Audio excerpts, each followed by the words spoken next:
Tranquila, mija, ya viene el helicóptero por ti. Ya viene el helicóptero. Tranquila, hija, tranquila. Vas a estar bien. Trata de aguantar, ¿eh? Calm down, kid. The helicopter is coming for you. It is coming now. Easy, easy. You are going to be okay. Try to hang on. The policemen managed to capture all the CJNG hitmen who were present in the location that day. Pictures released showed them lined up on the ground on their knees, all worn out from the distressing battle.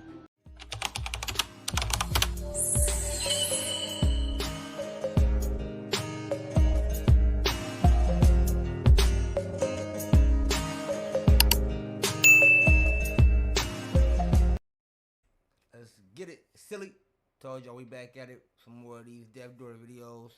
Hey, check out my boy Dev Door, man. Go to his channel, hit the subscribe button, check out his videos, man. Dog, we dropping some great content, no cap. But we got the beautiful model who became ruthless hitman for the cartel. You feel me? What they call them, Sicarius. The Sicarius. But let's get into the video. I want to talk about it. Deep turn. Look at it. Got the chopper on it. You know, it could be a very pretty girl that you say, oh, there's no way this girl works for the cartel. Or if she does work for the cartel, she's definitely not a killer. And then they find out that that's not the case. When someone mentions narco lords and cartel kingpins, we find ourselves picturing ruthless men like Joaquin El Chapo Guzman or Pablo Escobar. When someone mentions narcotics traffickers, we picture muscles and violence and armed men in dark uniforms. We rarely think of beautiful girls picking up weapons and tormenting people. But the last few decades have seen gorgeous and innocent-looking women running factions, leading groups of sicarios, and aiding their narco-lord husbands in money laundering or escaping prisons. La Catrina is a name that gained popularity for two things: her blinding beauty and her ruthlessness as a sicaria. Her beauty was worthy of envy, but it had nothing to do with her high status rank within the cartel. She had earned it with her own hard work. So how did she become a part of one of the strongest cartels in the world? How did she climb the ranks so fast? Why was she considered one of the most brutal female cartel leaders? And where is she now? Stay tuned as we answer these questions and uncover more information about one of the most beautiful hitmen in the history of the Mexican narcotics cartel. This is the story of La Catrina, the gorgeous model who became a ruthless sicaria and left her mark on the world. La Catrina was born as Maria Guadalupe Lopez Esquivel in the city of Tepalcatepec in southern Mexico. Her father was a farmer, and her mother was a homemaker. Maria might not have been through extreme poverty, but they weren't rich either. But she always craved a luxurious life, which her parents couldn't afford. Maria wasn't an attentive student, and always dreamed of the life of a star. Her Instagram account was a testament to it. She had a huge fan following, and posted glamorous pictures whenever she could. At the same time, Maria became interested in the power and glamour that came with the cartel life. She was an avid fan of the Spanish TV show La Reina del Sur, and was heavily influenced by Kate del Castillo, an actress who portrayed the role of a female narco boss in the show. She looked for ways to join cartels, and the opportunity finally came in 2017. She met Miguel LM2 Fernandez, a leader of the notorious CJNG or Jalisco New Generation cartel. They fell in love, and Miguel opened up the world of narcotics and violence for Maria. Her dream finally came true, and she welcomed the opportunity with open arms. She earned her moniker La Catrina after the Dame of the Dead from Aztec folklore after she joined cartel life.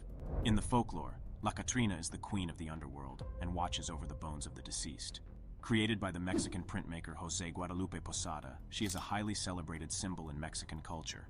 The country holds a Day of the Dead festival where people dress up as La Catrina. The streets of Mexico City came alive last night, you could say, as hundreds of skeletons paraded on the capital's main boulevard as part of the Day of the Dead festivities. The parade is one of the city's many events for the Day of the Dead, a pre-Hispanic tradition in which families remember their dead and celebrate the continuity of life. The nickname was fitting for this female hitman, as she served death to her victims, rivals, and law enforcement officers. The world soon learned that despite the brightness she carried as her aura, she had one of the darkest hearts, and what helped her rise to power was the same thing that brought her downfall. The CJNG or Jalisco New Generation Cartel has become a nuisance for Mexican law enforcement in the last decades. The cartel was founded in the early 2010s after breaking away from another powerful narcotics traffic organization, the Milenio Cartel. The Milenio Cartel splintered over, and one of those splinters was Cartel Jalisco Nueva Generación, the CJNG. The cartel was led by Nemesio Oseguera Cervantes, also known as El Mencho. He gained popularity for his unmatched brutality. Being related to the Milenio Cartel and the Valencia family, he grew up with violence, and this translated well into his role as the leader of the notorious organized criminal group. The CJNG is much more organized and can perform well under stress. They have access to advanced weapons. The recruits receive military training, making them some of the smartest sicarios out there. They have a very intelligent strategy, which is basically branding themselves and looking like paramilitary power. Their polished appearances ensure that people know who the CJNG is. They have branded their vests with the letter CJNG and wear them as uniforms. They also carry heavy arms at all times and drive handmade tanks.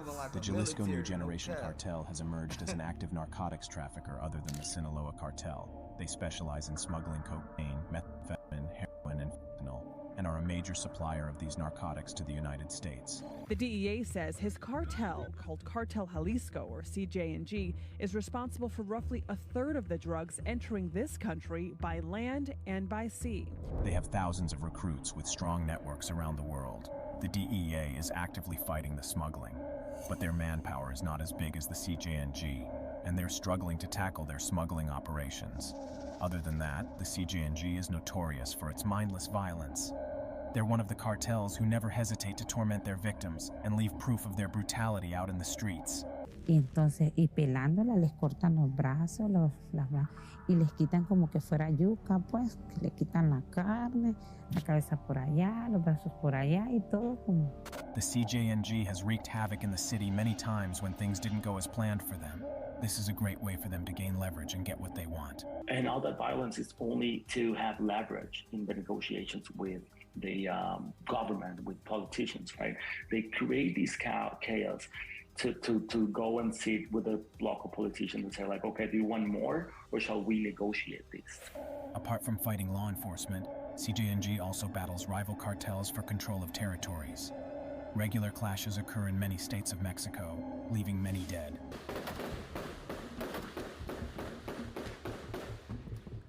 Tomito, el dron, güey. Tráeme el dron. El dron. Tráeme el dron, güey. Las pilas. Le dieron un putazo.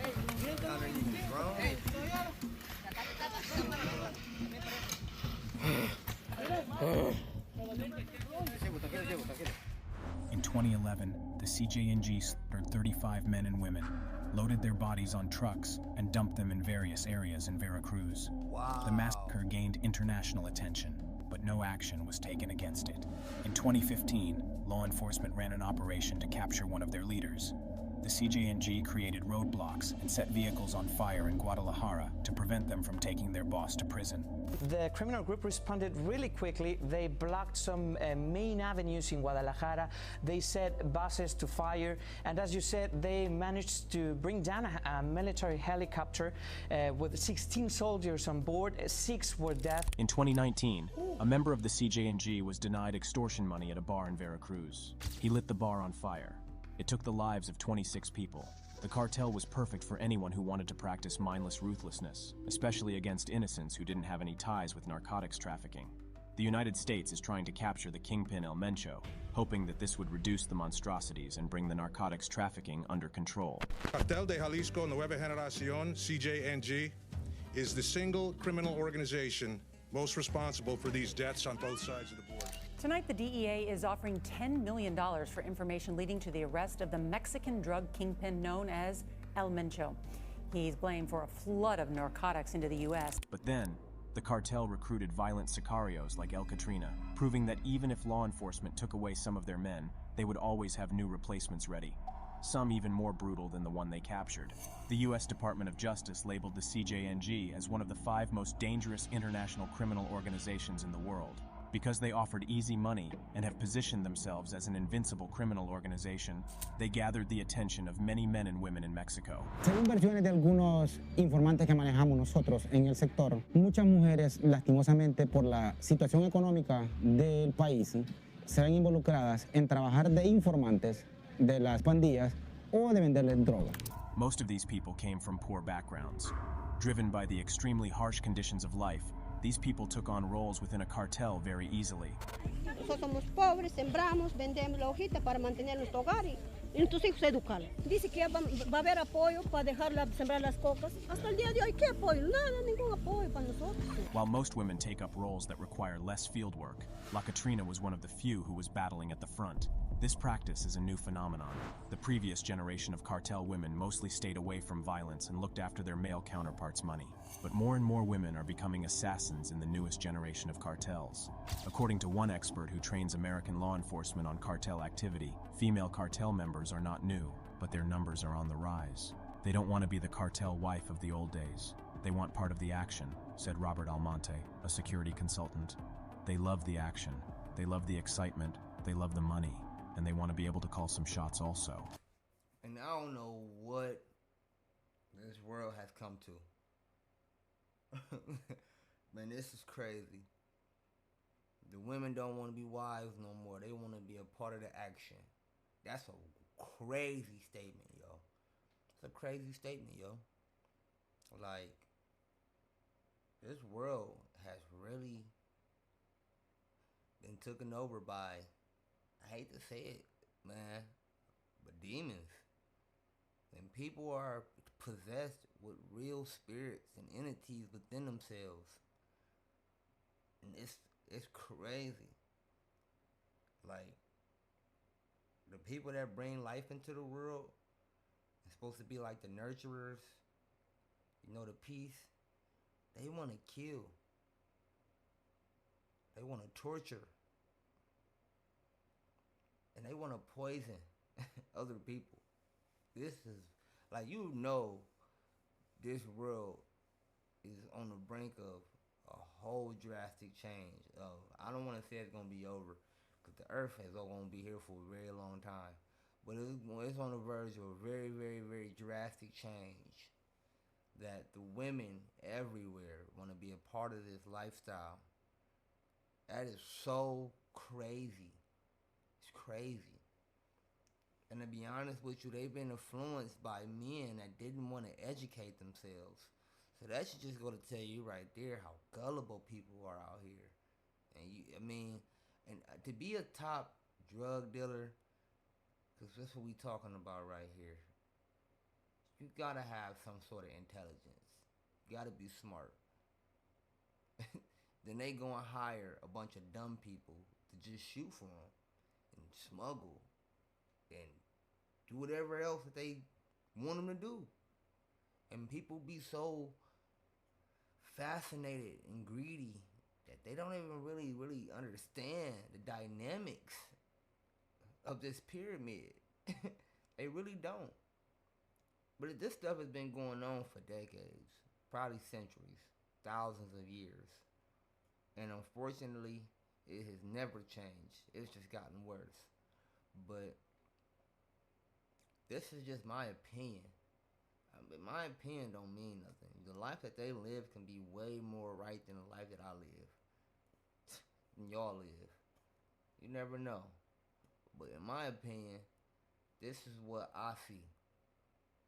And for the women to make bold statements like they don't want to be the wives no more, they want to be a part of the action, is nonsense. Nonsense. Things were working out fine for her, until one day, it turned into a nightmare. So, how did La Catrina climb the ladders within the cartel so fast? She had something that many didn't, her beauty. Told you. She would sometimes use it to lure in enemies, often to torment them or take their lives. At the same time, she used her beauty to attract people looking to join cartels. Her Instagram account had tons of pictures, most of which showed off the lavish cartel lifestyle. She would take pictures holding firearms, boarding a helicopter, or all dolled up and ready to party. Pleased with her dedication towards the cartel, the CGNG soon promoted her to a sicaria. She was given her own team of hitmen. La Catrina's boyfriend, Miguel El Maos Fernandez, shared his strategies with her. Under his guidance, she became the perfect female sicaria, who was adept at almost all streams of cartel operations. She participated in the strategizing and implementation of many violent attacks and assassinations. She was also involved in bribery and extortion. She had a group of dedicated informants who exchanged information with her for hefty fees. She trained her men to perform the same brutal acts, and soon they became one of the strongest and feared teams within the cartel. La Catrina loved her nickname so much that she got a tattoo of the Aztec goddess on her left thigh. It sported the image of La Catrina, the lady with a skeleton face. She proudly showed it off on her social media. Her name is associated with some of the brutal massacres that took many lives of law enforcement officials. One such incident in the El Aguaje ambush. On October 14, 2019, a police convoy was passing through El Aguaje in Michoacán. The state has always had a bad reputation as a cartel hub. The policemen had gone there to serve a warrant. La Catrina and her men had intel about this operation, and it gave them the perfect opportunity to orchestrate an ambush. As the convoy drove into their area, about 30 sicarios began firing at them. The policemen fired back to protect themselves, and the area turned into a battle zone within a matter of moments. La Catrina's men burned down any vehicle they could get their hands on.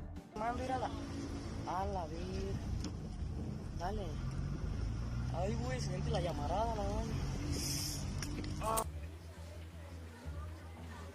Especialidad de la casa, las trencitas azucaradas. Venga y compruebe la gran variedad de pan azucarado que Panadería de Ana le ofrece. Estaría patrullando varios de los municipios. Una chamba de 4.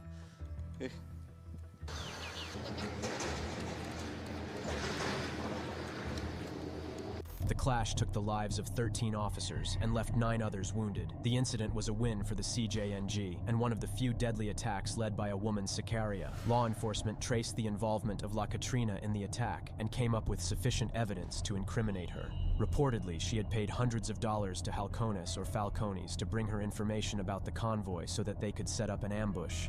Furthermore, a leaked audio clip between her and Miguel LM2. Fernandez confirmed that La Catrina had received specific information from her boyfriend to conduct the ambush and massacre. In the audio, Miguel asked her if she understood what she was supposed to do. She confirmed that she did and assured him that she would take care of everything as instructed. "Are you already taking responsibility for what I told you?" LM2 is heard saying in the recording. "Yes, Commando, we just had a flat tire," La Catrina responds. Many also suspected that law enforcement was also involved in this ambush and were responsible for the death of fellow officers. It's a well-known fact that many officers are connected to the cartels, and they tip off the bosses for heavy cash. This particular incident was suspicious for 2 reasons. The convoy was sent into the area without enough backup, which is unlikely for a raid like this one. Police radio recordings revealed that the officers had requested backup multiple times. But help hadn't arrived until an hour had passed. Wow. The damage had already been done by then. "Please hurry up. There are wounded," says one officer over a background of automatic gunfire and cries of agony. At another point in the recordings, which were circulated on social media, a male voice is clearly heard declaring, "I'm dying." And secondly, none of the officers were high-ranked. It appeared as though the officers were sent to El Aguaje to be cattle for slaughter on that day. Even the locals at El Aguaje had the same view. "It was crazy to send them here like that," said a young mother who lives a block away from the ambush and asked not to be named. "They were sent to the slaughter. They never stood a chance," said a friend of one of the murdered officers during a hastily organized memorial service in the state capital Morelia that buzzed with discontent in the ranks. Another local woman confirmed that the policemen weren't supposed to be in that area without backups. "This is Jalisco territory now. It was the territory of other groups before," the young mother explained. "The police are with another group, so they don't usually come here without an army escort." The CJNG took responsibility for the attack and announced their involvement through messages written on 2 posters. The writing also served as a threat to officers who were working for rival cartels. The message was clear. They would meet the same fate if they weren't more careful. They also showed large placards apparently signed by Jalisco New Generation, CJNG, one of Mexico's most powerful and rising cartels. They warned police not to support rival crime groups, including Los Viagras. A set of leaked audio messages of the CJNG radio communications captured the reason for the attacks. In the bone-chilling messages, the cartel members said that the attack took place to show that Jalisco belonged to the CJNG now. "We want the people and the government to know why we hit them," he barks. Some officers took this opportunity to voice how they were rarely prepared to survive such attacks against cartels. "We don't have the means to defend ourselves," he said. "We don't have the support we need to take on any criminal group." La Catrina and the CJNG leaders knew about this, which they had used to their advantage. Most evidence pointed to the possibility that the attack was orchestrated just to send out a message, and because of this, it was imperative that police caught and punished the cartel, or the faction responsible for this. This is when the hunt against La Catrina began in full force. In January 2020, a video began circulating on the internet claiming that the ruthless La Catrina of the Jalisco New Generation Cartel was taken out after a brutal gun battle with law enforcement. The police were desperately looking for her at this point, and the golden opportunity finally arrived when they found La Catrina and her group of sicarios at La Bocanada in Aguililla, Mexico. Upon sensing their presence, the cartel members raised roadblocks to prevent the officers from reaching them.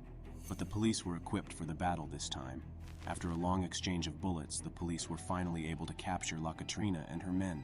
Despite employing her training and strategies, La Catrina was hit in the battle. Body cam footage collected from one of the officers showed her sitting against a wall. She looked harrowed and in pain. She had splotches of red on her face, hands, and clothes. Her hair was disheveled and matted. She had a flimsy and dirty piece of cloth around her neck, possibly to prevent the wound from leaking. As she struggled for breath, the soldier could be heard pacifying her. Tranquila, mija, ya viene el helicóptero por ti.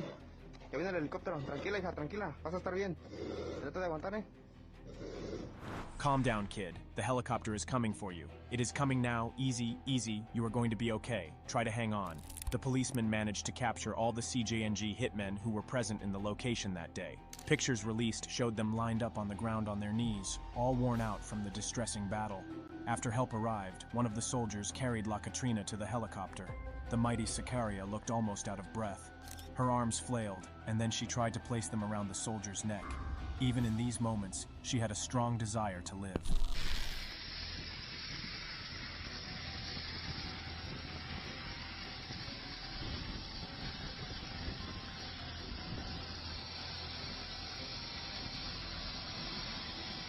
She was then carried inside the helicopter.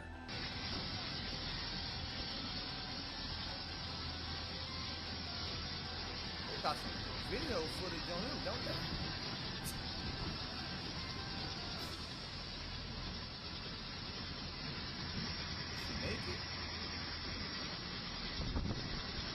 The last people saw of her was when she was lying on a stretcher, possibly in the medical center where she was getting treatment. According to reports, La Catrina had excessive blood loss from the wound on her neck, and she succumbed to her injuries soon afterward. Unfortunately, she was the only one who lost her life that day. None of her hitmen had such grave injuries, and they all survived the battle. But the arrests made by law enforcement were a major win, as they captured as many as 6 CJNG leaders that day. Allegedly, one of them was Miguel LM2 Fernandez, La Catrina's boyfriend. Miguel Fernández, alias el M2, y jefe de la plaza del Cártel Jalisco Nueva Generación, CJNG, en Tierra Caliente y quien fue detenido el pasado 10 de enero por el ejército mexicano, tras un enfrentamiento, en el que murió María Esquivel, La Catrina, ambos presuntos líderes. However, investigations later uncovered that LM2 wasn't captured in that raid. The police had confiscated a large amount of ammunition and a number of vehicles from their hideout. La Catrina was only 21 when she lost her life. Looking back at her story, she could have become anything she wanted, a model, an influencer, or even a TV star. But she chose to become a Sicaria, which endangered her whole life. Even though she always sought a bright future, the choices she made weren't the brightest. She indeed left a mark on the world, but not in a positive way. People will remember her, but only as one of the most brutal Sicarias who took the lives of many innocents. Her death gave us a reason to question the authority on why more women are choosing the path of such brutality. Is it because of the influence cartel members have had on the latest generation, or simply because they want to escape poverty? What did you think about the life of La Catrina? Right. Do you think that she's one of the most brutal female narco lords out there? What did y'all think about that, man? She was only 21. She was a 21 leading the whole clique. She was leading the whole section of a cartel. I'm talking about putting mad hits out there. What y'all think about that, though, man? I mean, me honestly, in the crime world, she succeeded. She went out the way that she wanted to go out, I guess. You feel me? With mass murders. And I don't know if the people down there in Mexico believe in heaven and hell, but I'm pretty sure if they do, a lot of times them people be knowing that they're not going up to the El Righteous to see him, and you know. But man, that's crazy though. Like that whole video about how, you know, the women, They'd rather be a part of the action than be a wife or whatever the case may be. Like, is times really that hard? I mean, that's a rhetorical question. Be honest with you, times is that hard, but it still don't justify the fact of the matter that I don't know, man. Hey, this a tough topic. I ain't gonna cap to you, man. Look, but the video was definitely interesting. If you liked it as much as I like it, make sure you hit that like button, subscribe, hit that notification bell. I told y'all, we back. Dropping bangers. Let's get it. Silly.